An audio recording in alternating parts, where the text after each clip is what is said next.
I have built an awesome deck, or group of troops, whatever you want to call it, for Warcraft Rumble Season 2. Right here, we're in PvP on Bronze Spark 2. Yes, I'm still just a little bit new to the game, but been figuring out more. You know, if you guys saw the first commentary of this series, man, did I not know a lot, but hey, they sent Stonehoof Tauren, and it looks like their leader is actually going to be Sneed right here, and so we do take over, actually, the Stonehoof Tauren. That's not always easy to do if you have a Banshee in your crew. That is always seemingly in my army lately, but I guess what I mean is it's only gonna be easier if you do something like I just did right there, which is you put down the skeletons or something to essentially stand in front. That has to be the front lines, because otherwise that Stonehoof Tauren is gonna do its charge. You know, it'll have this charge ability, so that'll destroy the Banshee right there before it can even take it over. And so obviously for us, if we had something there on the front lines to stop it from doing that, then yeah, we're good. But hey, another Banshee to take over their abomination, and we're actually going to kind of hit both sides of this tower. So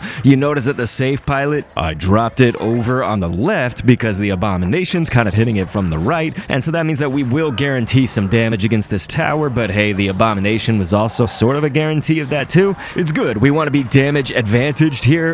We want to have more damage dealt than taken. If it goes into overtime, then we'll be good, right? You know, we'll have more. But yeah, obviously we want to do more, I'm just saying. So we got a Stonehoof Tauren on the left, and so I am going to use these skeletons right here. We'll bait it out a little bit further back. I'm sort of playing the response game, right? Because now I'm leading in damage, and so with that, you know, I can really just sort of respond to whatever they put down. Like, they've got that Pyromancer right there. I use the safe pilot.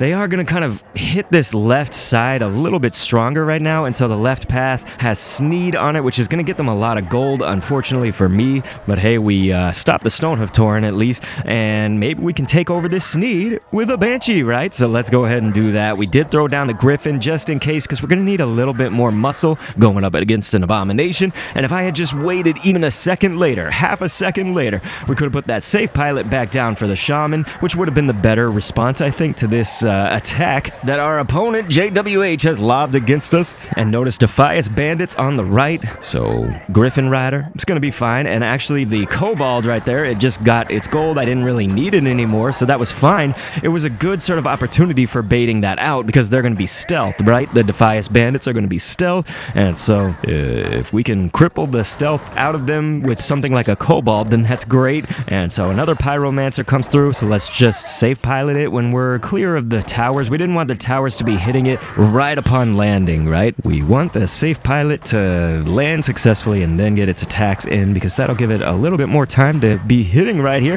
But yeah, this deck, it has a response to everything that he sends. You know, Sneed, Abomination, boom, let's throw a Banshee down. JWH is a little bit tank heavy, you know. If they've got this Stonehoof Tauren, they've got the Abomination, and they've got Sneed. Like, these are all minis, maybe less so Sneed, but right there, that's two tanks already. And so, like, yeah.